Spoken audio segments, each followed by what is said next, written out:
right, folks. Good morning. It's another Thursday here. The day before and yesterday were holidays. So after the holidays, we are back to work to put the Nigerian perspective properly. This morning, what if you audit the presidency and the National Assembly? Senator Abdullahi Adamu, a former governor of Nasarawa State, does not necessarily have to catch your fancy. But as a federal lawmaker, whatever he says on the floor of the Red Chamber, however unpopular or unappealing, cannot be oversighted. The APC senator dropped a jangling bell during an intercourse with journalists on Sunday in the nation's capital. Hear him, let me quote him.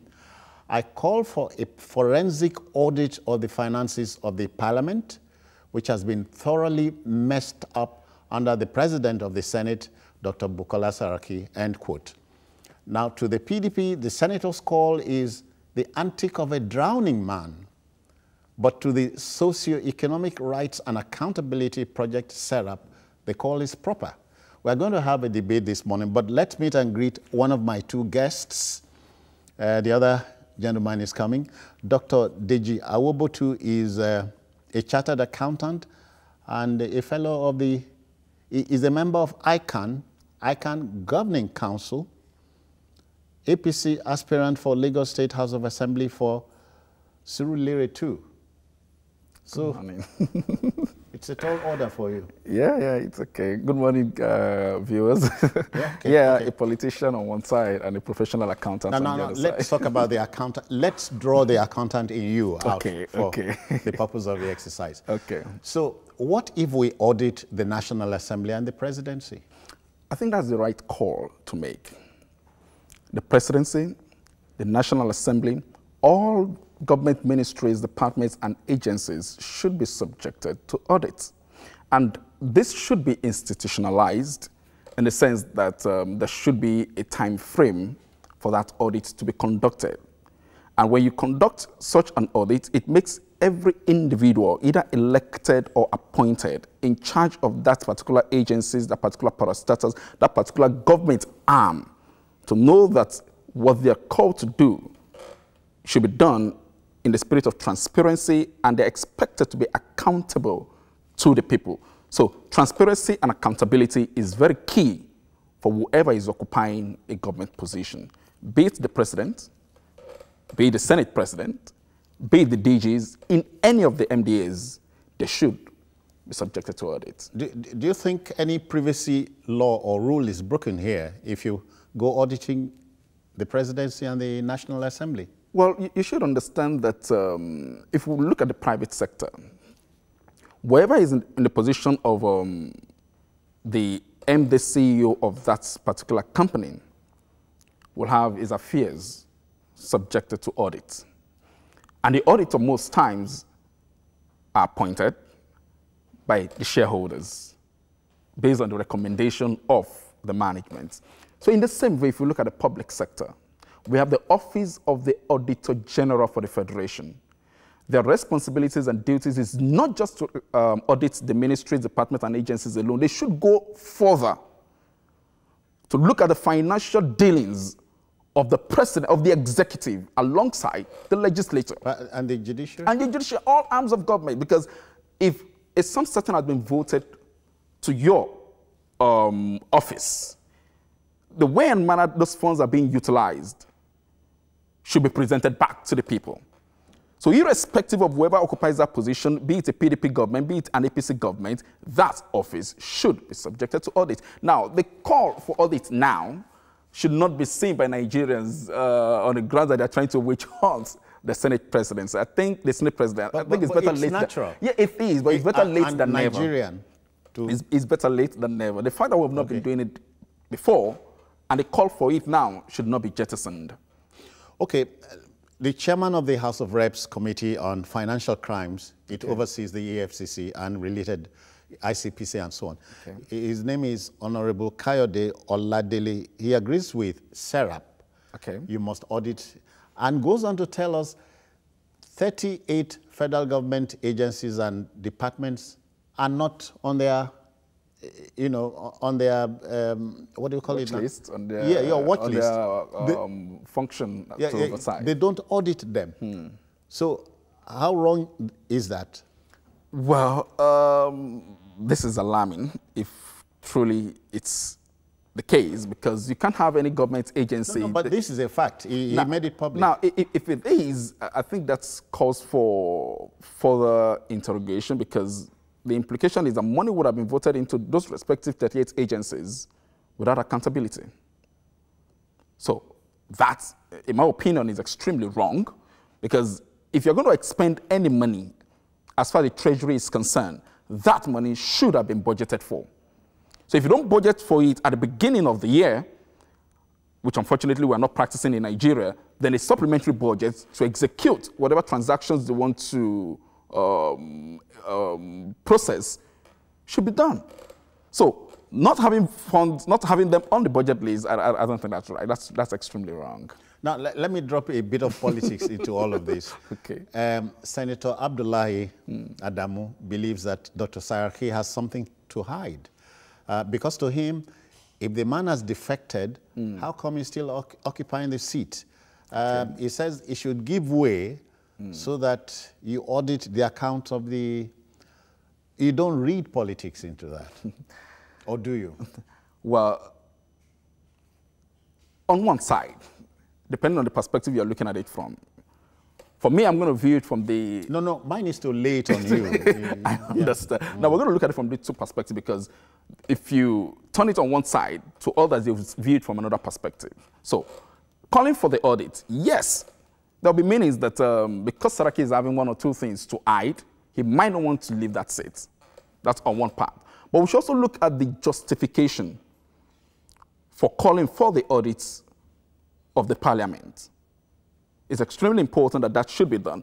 But we can't drop it. Money is appropriated to it every year. Yes, and if that is done, then at the end of every year, there should be a review of how those funds are being utilized, because it's so alarming when you hear the amount of financial misappropriations that goes down there. Okay, you have monies that you voted for training, for instance. The question is, do we have members of the House that actually went for this training? If the answer is yes, where is the control process? Who organized the training? Where was it done? How much extra costs were paid out? All this should be subject to a second review. So where that is not being done, then it calls for a whole lot of questioning. So if a senator is saying that the Senate president needs, or you need to have a forensic auditor to audit the financial affairs of the parliament, is making a good call. Now, the intention is something else.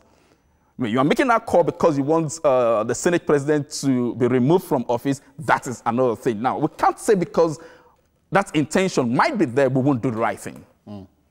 So he might have the intention, yes, we want him to get out of the Senate. Quickly, the opposition PDP is telling us, you and I, and the viewer, that because Abdullahi Adamu is on the EFCC radar, along with his son, he's struggling like a drowning man. Still more politics?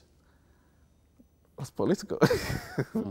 That's political. But the fact still remains that a whole lot needs to be viewed from the perspective of those that occupies electoral positions. You need to understand that the positions of trust. Yeah, it is. It's a fiduciary position, so which implies that whatever you do at that point in time, you're not there on the basis of your qualification. I tell a couple of people out there that when you seek for an elected position, you're not being elected because you have a PhD. You're not being elected because you have an MBA. You're not being elected because you're a professional accountant.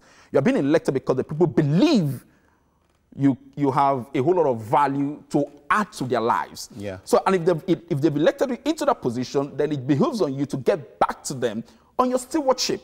Now, some of those stewardship processes might be through audits. This is the amount that I've been voted to my office, and this is the way I have been able to expend it. Now, if you misappropriated those funds, then it calls for real sanctioning. Do we have that sanctioning mechanism as far as the country is concerned? Yes, we have EFCC. How honest are guys in the EFCC? How many cases have they prosecuted? How many people have they brought to book that are so clear that have misappropriated our funds here in the country? So we also need to look at our judicial system. If you seek for justice to bring... It's a whole mix. So we have to do a whole lot, and Nigerians should demand for what is theirs. Nigerians should demand for what is theirs. So if I've elected into position, you must give me back a report of your stewardship. Now, if that has not been what has been done in the past, then we just have to start it someday, somehow. Dr. Awobotu, my mind goes readily to big spenders like the CBN, NBA, NNPC, and so on. Okay. Do you think their accounts are ever audited? Yeah, at a point in time, I know the accounts of NNPC was subjected to a forensic audit at a point, and I believe that PricewaterhouseCoopers was also one of the lead forensic auditor on that case. So, yes, the accounts are being audited, but the question is, to what extent and how regular do we have these accounts being audited as far as NNPC and other government agencies are concerned? So, technically, all institutions owned by the government must be subjected to regular audits. Now, to look at transactions in the past, that we can bring in forensic auditors to look at past cases, while we look at the future going forward. What's the job of the Auditor General of the Federation?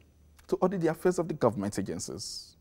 Now, the question is that now limited to just MDAs alone, and not the executive, and not the legislature, and not the judiciary? I don't think it should be limited to MDAs only. Because if the presidency or the executive is being subject to real audits, I don't think there will be a call that the presidency should also be subjected to audits. But look at the picture. The presidency appoints the Auditor General. Correct. Passes him or her Correct. to the National Assembly for approval. The Assembly approves his or her position. Okay. She's occupying the office. Okay. Should she or he not set to work immediately? Okay. Now, there's something wrong with that appointment process, because you can't appoint me and expect me to be objective when I'm auditing your affairs. Yeah. So I would strongly recommend that another agency, independent agencies, should see to the engagement of the Auditor General. The same thing applies in the states. We have the governor of the states appointing the Auditor General for the states. Yeah. Now, how fair or how objective do you think that state Auditor General will be if the governor of that state is misappropriating funds? So the appointment process needs to be looked into if we really want our Auditor Generals, either at the federal level or at the state level, at the local government level, to do the right thing. Deji, we have provoked George. He's in Lagos. He's here. Good morning, George. Good morning, Citizen Jones, and good morning to Dr. Awobotu. Yeah.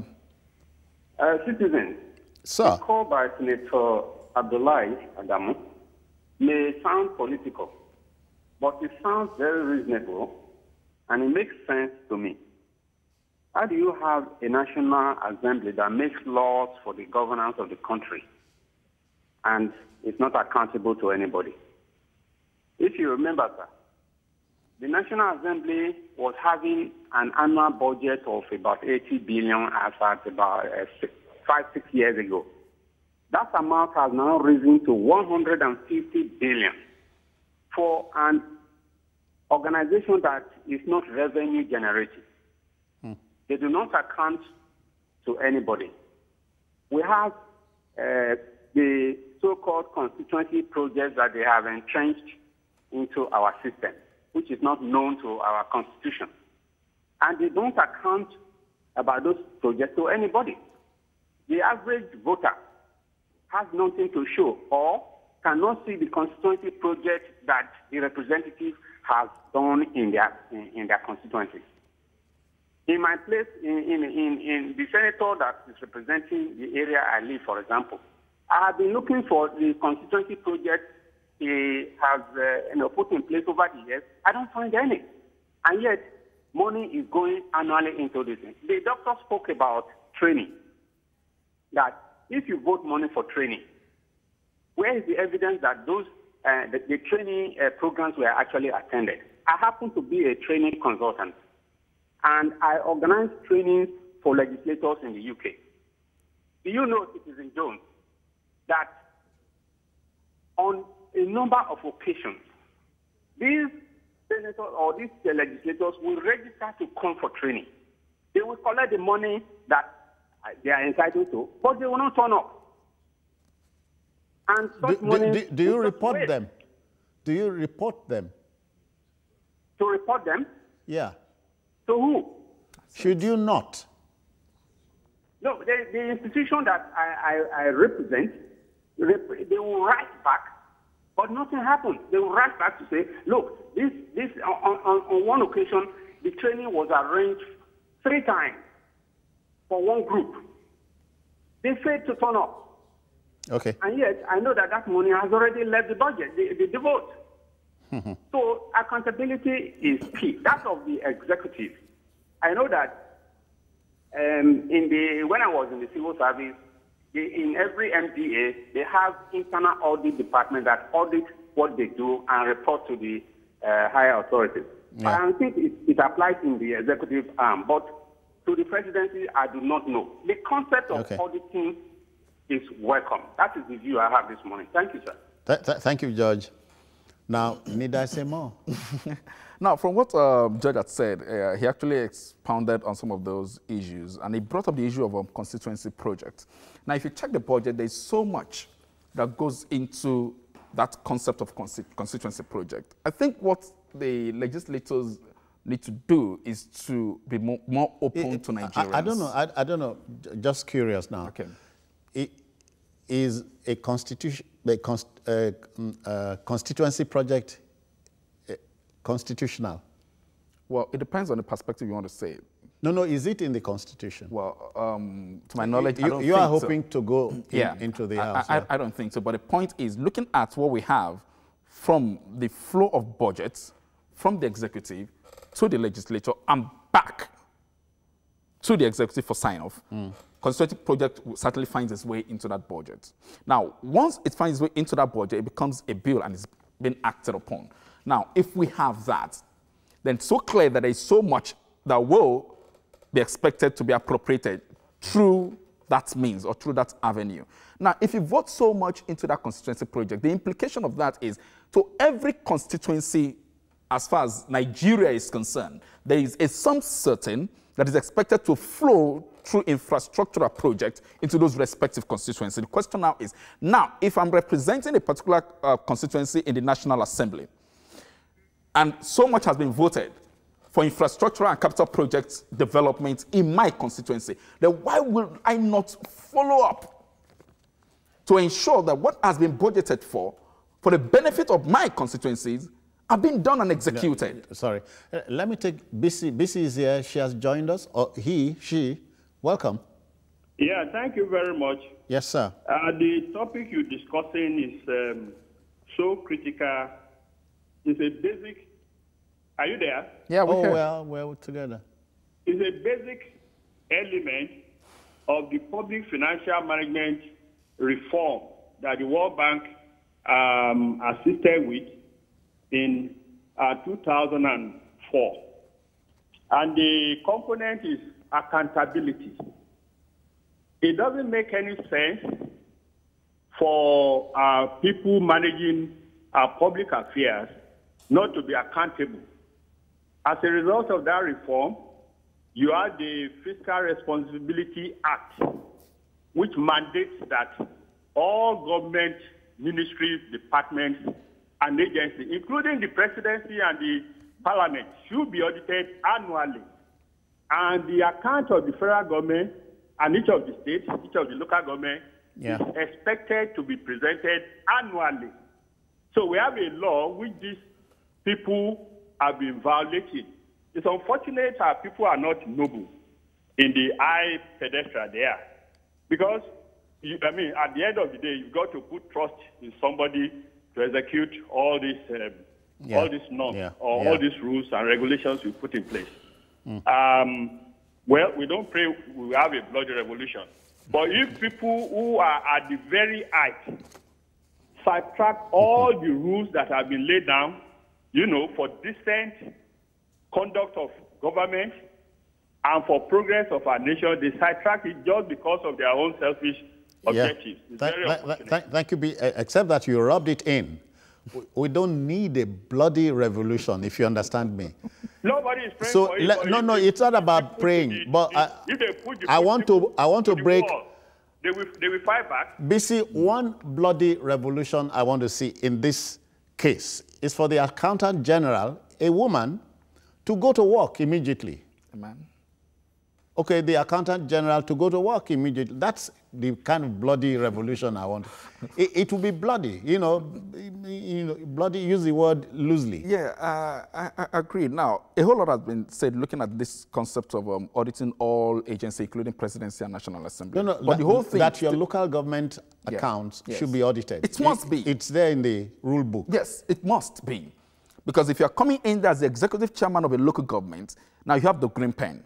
You award contract. Now, most of the contracts you award, how are we sure that the contractors execute or they all end up with abandoned projects? You give out a bit of the contract sum and you fail to balance up the rest. The contractors abandon those projects. Most times the contracts are paid for in full. Yeah, but... And the jobs are abandoned. But where is the justification to the contractor for not completing those jobs if they've been fully paid? I should ask the politician. If you are the executive, and you've assigned this contract and you fully paid, then you should ask this guy to go to jail. And why should he even pay in full without a guarantee? There should be a form of bank guarantee to deal with issue of non-performance of some of those jobs. So a whole lot of this has to still do with the people. You need to be mindful of those you are electing into these offices. I think they're listening to you, Dr. Obutu, but let me take you up country. Okay. Mohammed is reaching us from Minna in Niger State. Welcome, sir. Hello, good morning, sir. I greet you. I'm pleased to join me this morning. Welcome. Your program this morning is thought-provoking. But the problem I think we have in this country is our inability to get involved. I think the entire Nigerians, or most Nigerians, to get involved in our affairs. Yeah. Now, your guest there have spoken eloquently about so many of the problems. But I think, for instance, the issue of the National Assembly you are talking about, and the comment about the public accounts that the other caller talked about, that is why the National Assembly, even the state, are structured in a way that the public accounts committees are headed by members of the opposition to be able to streamline actions of government. Okay. On the issue of accountability. You can see that at the National Assembly, there's always collaboration. It is only when you have problems that they all come out and say, this has not been done, that has not been done. Abla Adamu is talking today, it is all petty. I agree that you cannot throw away, or you shouldn't throw away the baby with the bathwater. But he was governor 8 years. What did he do? There's a lot of problems there. But the National Assembly and the Presidency, I agree that they should be audited. And secondly, the other issue of somebody saying that they have MBAs, about how many? 38. That's the fault of the National Assembly. It's not the fault of the executive. The executive don't form committees for the National Assembly. The National Assembly, they have formed committees to take care of oversight. Now, if that's the case, the National Assembly members have not done their job. In fact, they are all not doing their job simply because we don't get involved. Just like one Mrs. Salako said, we all need, the Constitution gave us the responsibility to get involved. They are not involved. Yeah. So we get what we see. It's a pity. Thank you, Mohammed. I just pray for this country that everything gets well. No revolution, I beg. Peaceful one. Yeah. BC was simply thinking aloud, you know. Please forgive him. Yeah, you know, Nigerians not being interested in what goes on until we get to a bus stop and then everybody is wakes up. Yeah. Well, it's a fact. Because, is it African, is it Nigerian, or It's just or it's the system? No, is it? People decide to just take their life and their future into their hands because they believe that if they go out there to get involved, God for us all. How much impact will their presence be felt out there? I'll give an example. Now, the election is coming close. You want to take part in the political process. Are you sure that at the end of the day, your votes will count? If they have the mindset that the vote will not count, then why will I bother myself? Let me just focus on my business, grow my business. Wherever you decide, it's fine. At the end of the day, the wrong people get into offices, and they will come back to rule over us. Ruling over us, the business that you believe you've spent your time to build, a single policy will just throw it aground. And that's why not because I'm a member of APC, I think I heard recently about the stakeholders that all Kakari members of the party will now decide in who becomes the party's candidate in their respective families. Are you ready for that? Okay, but that's what we need to start from. Think about it, but let me welcome Opara. He's here in Lagos. Welcome, sir. Yes. Are you there? Welcome. Yes, it is those problems. You know, some people are above the law, and some people are not above the law. If not, you are in office, you are there to give account of their stewardship as a servant. But in Nigeria, we saw them as masters. Now, look at the abandoned project everywhere. You are what contract, this road contract today, you see the award in it's 2 years, 3 years, the same road contract you are awarded. Nobody gives us.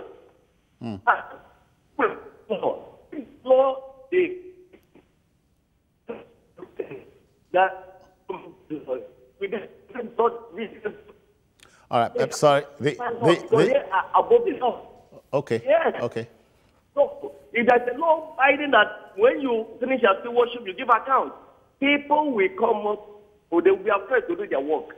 So, as for now, there is no law, and that's why people are doing anything anyhow. Opara, the laws are there. We don't keep them. That's the problem. Yeah. Who will revive it, man? Why is some people above the law and some people are not above? Thank you. It lives somewhere in your head, you know. But are people really above the law? No, that case should not even arise in the first place. No. If we have... No. Opara says, believes some people, the law is... above the law. Well, I don't want to believe that. Okay. I don't want to believe that because if we do have... Is it a case of nobody wanting to apply the law? Well, the application of the law is also is an issue, and that's because we have weak institutions. If we have very strong institutions, irrespective of whether I've gone out of law, certainly that individual should be brought to book. Irrespective of what that individual Dr. Wobutu, yes. You are hoping to go into the National Assembly. Lagos State. Lagos State here.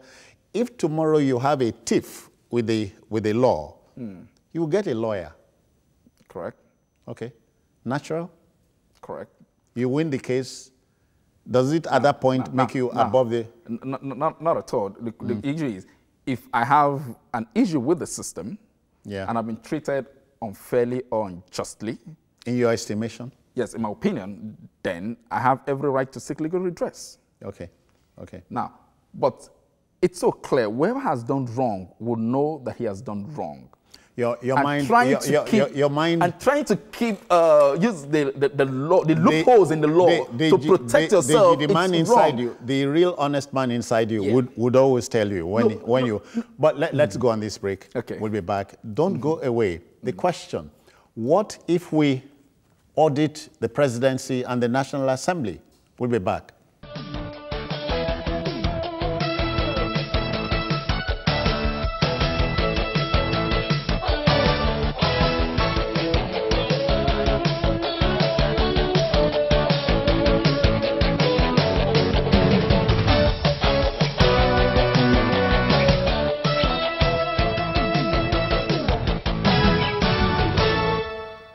Again, what can be wrong with auditing the presidency and the National Assembly and other great institutions, big institutions. You know, money and corruption are ruining the country, and some unscrupulous politicians are doing us in.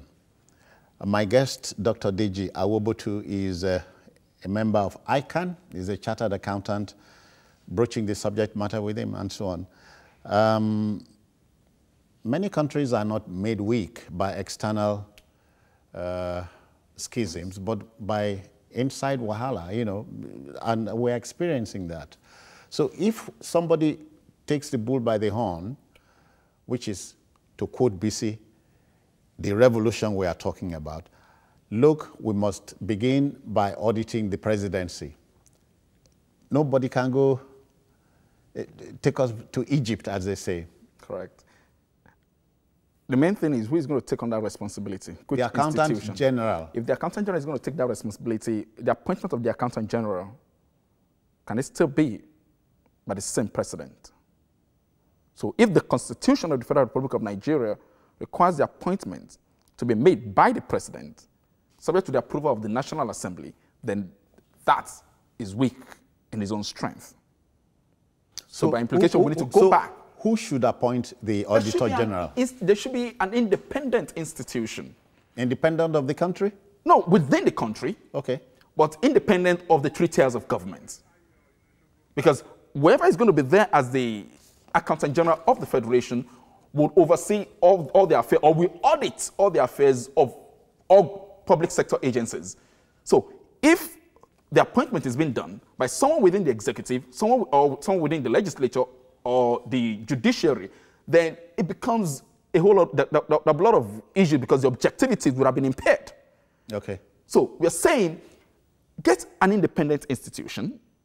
We have the icons of this world there, made up of body of past presidents, people that are of high reputation, that can come together. We have the Nigerian Bar Association there. We have all these professional bodies. Okay. They can, who appoints any of these institutions? Think about that, but let me welcome Comrade Ayo is in Oshogbo. That's in Osun State? Correct. Yeah. Comrade, you are here. Good morning. Hello, good morning. Yes, sir. Good morning to your guest there. Good morning. You see, there is nothing wrong in auditing the National Assembly and the President. In fact, that is the ideal thing to do. But the problem with us is the corruption issue, fueled by our materialistic and egoistic nature. See, we are too materialistic. Whoever wants to go into public office, majority of them has a mindset. And the mindset is, I want to go there and make money. He's not going there to serve the people. So when he gets there, he looks for every means to make what he has his mind, it has set his mind to do. So that is the problem. There is no big deal in saying, let us audit the National Assembly and the Presidency. It's even the ideal thing to do. It instills confidence in the public that, yes, we have an institution. Then, and again, we are not making our institutions to work. Our institutions are not working. We believe in an individual, that this man is this man is that. That is what we do, and that is where the problem is. See, if we want to move away from all this, we should make our institutions work. Let institutions be known that this is the institution, no matter whose socks is God. But we are not doing that here. We praise people. We believe. Okay. That is why we are having all this problem. If we can go away from that, I'm telling you, this country will be better for it. God bless Nigeria. Bless you too. DG, you know, people who try hard to do the right thing would always be looked at as mad. Am I making sense here? You are. Yeah, because this is something we never had done before. That's correct. And it takes me back to what I intend to say earlier, that getting people into elective offices should go back to the grassroots. You get the results. Sorry, and plus, appointive offices. Yeah, but that might be... It could be elective or appointive. You know, the Accountant General or the Auditor General is not elected at all, but is appointed. Yes. So you expect him or her Correct. to execute the functions of the office. Yeah, the stewardship role of that individual should be separate from the individual who appointed him or her. If you're in public office, whatever you do in that office, we have some offices that are just administrative. We have some that are executive in nature. You have the powers to raise revenue. You have the powers to expend those revenues. So if that is the case, then you must be accountable to the stakeholders within that particular industry. I was going to tease you, but I'll get back there. What if we make the office of the Accountant General elective? We'll be back. Okay. Kene is here. He's reaching us from Makurdi. Good morning, Kene. Yes, hello, good morning. Yes, sir. Thank you very much. Yes, hello. Yeah, you're on. We're on with you. Yes, I think this is right. Yes, good morning. Go on. Ignore the whole back. Just go ahead. Okay. Go ahead. Yeah, I think there is every need for us to do the auditing in the country. But why at this particular point in time, it's beginning to look as if some people have interest. Yeah, some people have interest in political struggle. People have interest in political struggle at the national level, at the National Assembly, for instance. I don't know that we all know. Him and Bukar Saraki, they were colleagues as governors in 1999. And today, there's a struggle, this particular struggle at the National Assembly, who takes over the National Assembly, the red chambers, for instance. And then, issues are beginning to come up. We really need to audit this. I understand, I'm not saying I'm not backing Saraki, I'm not backing the presidency. But why are we just doing this thing? The interest of the masses, the interest of the citizens in this country is no more that. These people fight for their own particular interests. I don't hear them here saying, oh, you can't. At this particular point in time, what's stopping this? There's every need for us to sanitize this country. In every way we really need to do. Contribute our process, give what we're supposed to give to the nation, to build the nation the way we're supposed to do. Sanitize it the way it's supposed to do. The way we're supposed to follow. It's not as if we're witch-hunting people, bringing out issues, people speaking from other sides of the mouth and then saying a lot of things like that. If you know this person, it has a questionable character. I think we should just do it exactly like that. And then we should stop maybe apportioning blames on people trying to stop up power unnecessarily, you know, like that. So I lose confidence in people like Abdullahi Adamu, somebody we respect so much. But I'm just wondering, because we understand very well the guy is actually fighting so hard to retain the seat of the Senate presidency after when Bukar Saraki is being removed, maybe posted out of power through impeachment process or whatever. It's quite uncalled for. Thank you, Kenny. People, they have experience. We expect them to, sanitize, to work together with the presidency and then give us the best of democracy in this country. But it's quite unfortunate. Thank you very much. I have a little palaver with the earlier part of his submission. Is there a right time to do a wrong thing, and is there a wrong time to do a right thing? Well, the moment it comes to your subconscious to do the right thing, go ahead and do it, irrespective of the time frame. By saying, why now? Good, and that's where I'm actually going to. Yeah, go there. Now, for the fact that the thought has come up, irrespective of whatever surrounds the situation at that point in time, you can no longer delay it. Considering the fact that if I do this now, how will people feel about it? How will the other opposition party feel about it? It's irrelevant. Now, if a position is taken on the need to audit the National Assembly alongside the presidency or government arms, taking a decision now is the right thing to do. Now, the opposition might say, well, it's unfortunate. Why should it be this time? Well, there can never be a right time, if not now. Now, I'm sure you're familiar with the saying, a future foretold is dangerous. So there's nothing like an old idea whose time has come. Just do it now and move on. Yeah. Just do it now and move on. So I'm glad that he agrees that, yes, the audit is important, but why now? Well, that's a secondary thing.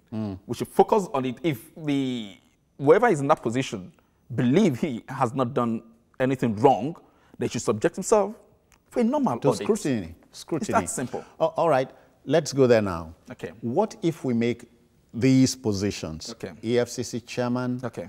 accountant general, okay. auditor general, okay. and offices like that elective? I won't subscribe to that. Okay.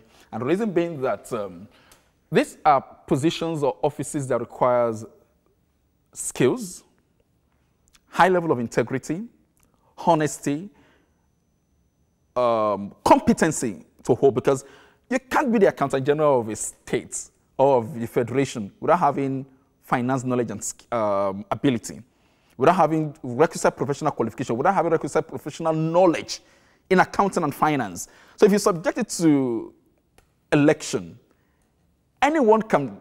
Election is all about popularity. Even if if okay. the candidates are masters in their fields, in the relevant vocations. Then the question is, what are those that will now carry out that election?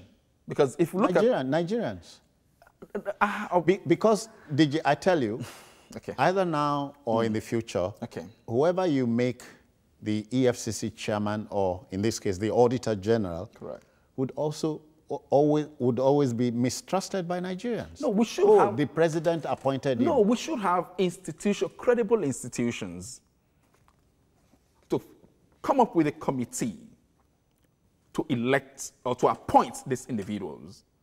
Now, if I'm talking about the Attorney General for the Federation, I don't see the business of ICANN taking the lead in that area.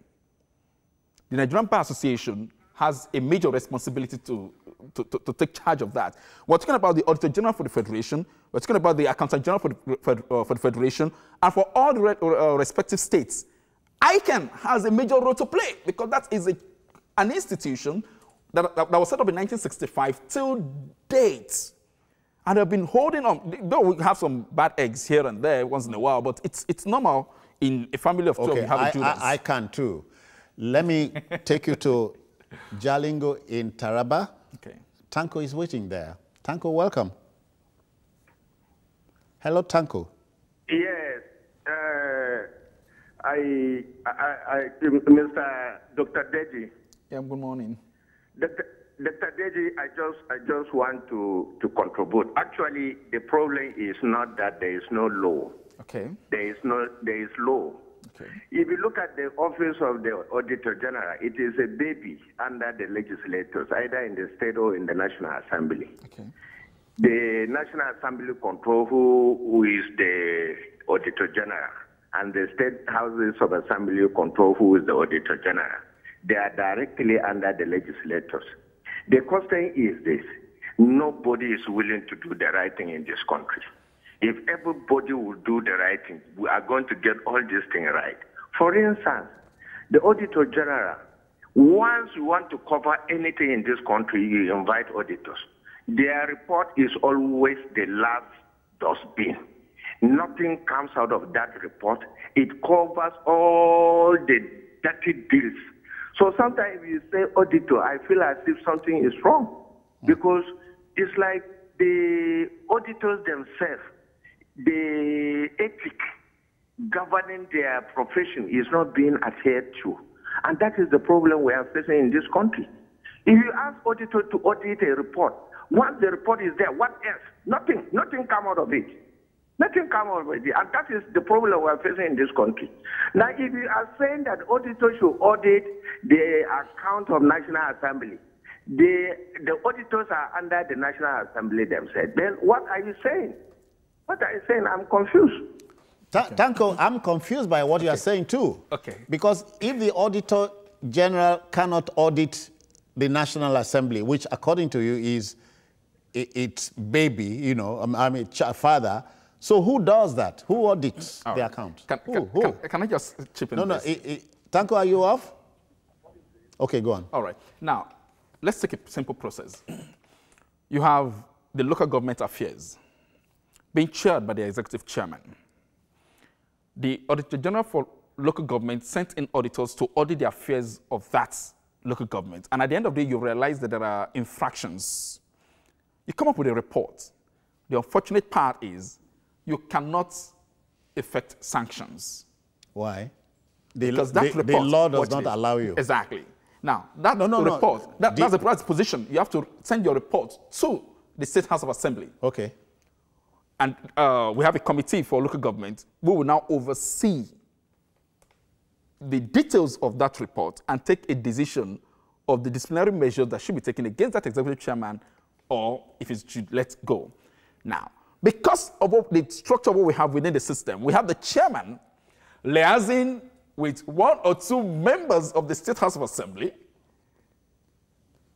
to have a kind of cover-up. If that does happen, then the chairman will work seamlessly in the system. Nothing will happen. That's why the fact that he has misappropriated the local government's funds, nothing is going to happen. Because he's now palace to the members of that particular State of Assembly. Which this is really sad. Beats me hollow why you are not disposed to having the office of Auditor General an elective one. Yeah, no, but let me take you to Arochukwu. We have another caller waiting. Okay. Okorafor is here. Comrade, I greet you. Yeah, good morning, Sir Jones. Good morning, Dr. Dichi. Good morning. Honestly, Sir Jones, you see, Senator Adamu Abdullahi of National State interview as usual for the Red House will attract suspension as usual. But the question is, the Red House, they hate truth and sanity. You ask yourself, audit of all the sectors of the economy is paramount important. Look at our universities, what is happening. When Jonathan administration came in, they gave money to universities. I think all the universities, federal universities, at least to do jobs. What do we see? It's say hanging. People talk about NSBC, name them. Now see how they squander Nigerian money, nothing to show. Now look at how the Arochukwu Hotel they have been thinking. In short, even personally, I'm tired of talking about Arochukwu Hotel, even Aba Ikotekonero, same thing. Now, the problem Nigeria is that we lack what is called strategic implementation. That is to say, strategic control and corporate governance is lacking in this country. Like Dr. Dijampi said, we are good in recycling. Not that we don't have competence. Now look at the submission Dr. Dij made them. That the auditors that you look for icons, people that read accounting, both for forensic and name them. They are there in ACAD. But can you go there and pick them? You know, because everything is politics. At the end of the day, we come back to square one. Now you ask yourself, today in all universities, you see they lack. Students are complaining. Don't you think they don't have land? They have land. Now you ask yourself, the money the Jonathan administration gave them, where is the money? And the federal government as the president, they are aware that students are suffering at Unilag. You look at the same thing, Futo, the same thing.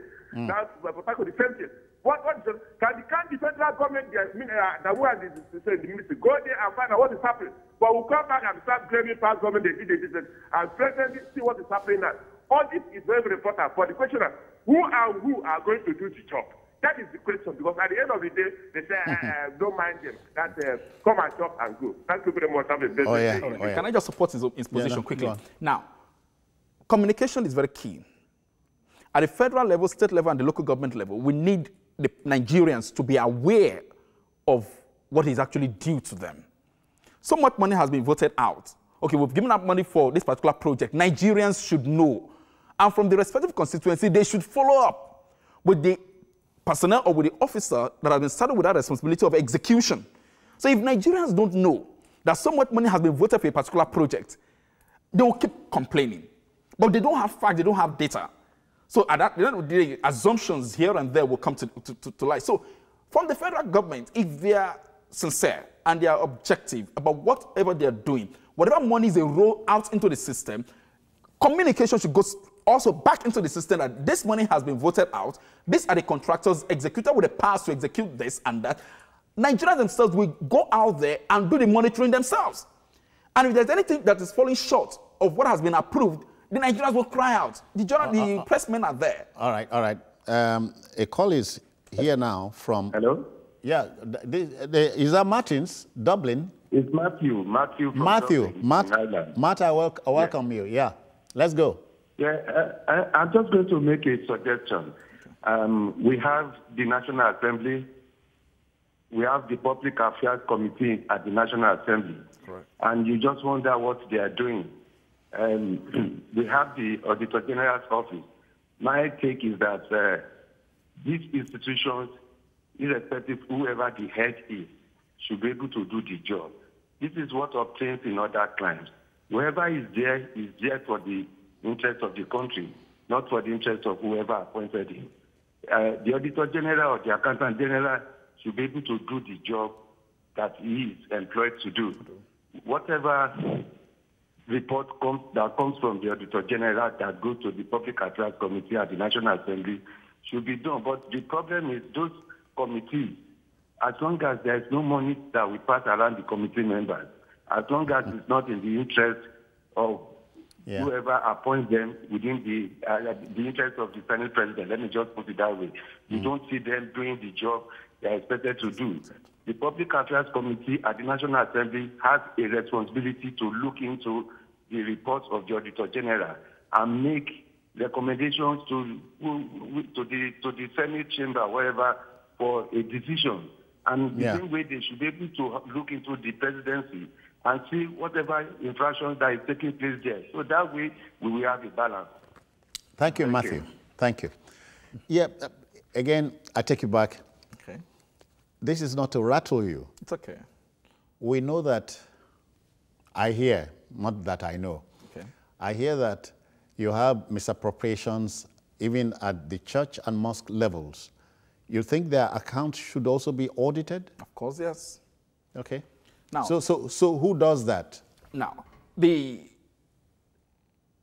National Code of Corporate Governance for 2016, that was now reviewed now to 2018 National Code, brought in the NGOs. And under the NGOs, not-for-profit making institution, we have the churches, we have the mosques. Now, churches and mosques are non-profit making? Yes, they're not-for-profit making, yes. And that's the way it should be, the ideal and the understanding. On paper? Well, they're not for profit making. Whatever monies they make is not profit. It's a surplus of their inflows over outflows. And the inflow, we have the tithes and the rest of it. Now, from whatever they have in terms of excesses, they expect to use it on charitable projects. Can you cite one? Well, unfortunately, I can't say that on there. But that's the way it should be. The Methodists of those churches, of those days. I remember the Federal Reporting Council. Financial Reporting Council. Financial Reporting Council. Attempted to go into the RCCG. Correct. And that is the right thing for this country. Okay. Let's forget about the personality of Jim. Let's look at the intention of what he tries to deal with. Now, if I go to church... Can you recall the furore over it? Now, if I go to church and I pay my tithes, I don't ask questions from the pastor how those tithes have been expended. If you're a Muslim and you pay your zakat to the imams, you don't ask questions. But at the end of the day, how are this money being utilized? You're expected as an institution to give back to the assembly, to the church members. Let me pause you. Okay. Kelvin is here. He's in Kaduna. Kelvin, welcome. Thank you, Citizen Jones. Good morning. Good morning. I greet you. Yeah, good morning. As you normally say, the debate has provoked me. Okay, then. As you normally say. Let's go. Yeah. As he is saying about what I think the senator from Nasarawa said, it's really touching to see him making such comments now. Why now? Why not now? Why not now, Kelvin? Why not now? Yes, yeah. I think the election is fast approaching. So, after the election, then he can make such. Please ignore the holdback. It's Kevin, are you done? Yes. Okay. Why not now? Oh, it has to just be done and at the point. Kelvin, why now? It has to be done now. Once we have it on the burner, deal with it right here, right now. Deferment will not be good for this country. You are closing. Right? So you're closing your thoughts, yeah. As far as I was talking about the Financial Reporting Council, churches' accounts should be audited and not being audited for the purpose of paying taxes, but for the purpose of accountability and transparency. So if I'm a church pastor and I earn so much from donations, from tithes, from offerings, the members of the church at the end of the year should know about how those funds has been utilized. So accountability and transparency for whoever is in a position of authority should make it a way of life. The monies that I'm being entrusted with is not my personal money. So if I expend such funds, then I should be accountable to whoever has put me in that position. Now, when you say the church is your personal office, what are you selling? To say that church is your personal business. It is not your personal business. People give you donation based on the instruction from the Holy Quran or from God. And you expect to use that from money. From the Bible. Quran or the Bible. Or the Bible, okay. Yeah. So the monies you're getting, you should utilize it in the interest of, and based on the dictates of that Quran and the Bible, not for your own personal interest. So if you spend any amount. The tenets of the faith. So whatever amount you spend should be accountable, technically. And that's what the former executive secretary of FRC was trying to preach, in my opinion. Okay. And in no time, he was taken out of office. So all told, it is germane and right to audit the accounts of the presidency, correct, the National Assembly, right, and the judiciary, correct, and big spenders like the CBN, NNPC, all spenders name of them, public funds, and the 38 government agencies must be subjected to audit. That's it. Let me thank you very kindly, Dr. Deji Awobotu. I wish you well. You want to go in there? Yeah. When you get to the mountaintop, let us know. You will. All right, folks. That's our program for today. And we are saying, in parting, a National Assembly that cannot be held accountable to the laws it makes should never be trusted. I'm out of here. Bye-bye now.